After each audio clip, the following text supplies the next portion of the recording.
All right, first trading day of a new month. That's right, August 2nd. July's behind us, inching our way closer to the end of summer.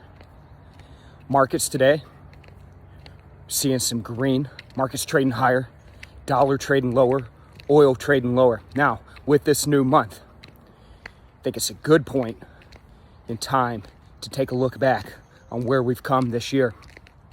You remember back January 1, New Year, we talked about setting those goals for ourselves. What are we going to do this year? How are we going to make ourselves better?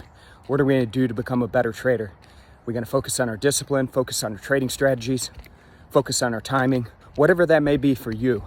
Where are you at with that plan? Now, August 10th, we're 9 days away from the next Nadex educational boot camp.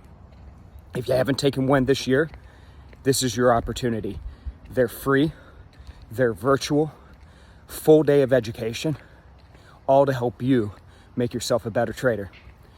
So go over to nadex.com, sign up today, and let's get some on the 10th. All right, folks, it's a new day, it's a new month. Let's get in there, let's have some fun. I'll see you tomorrow.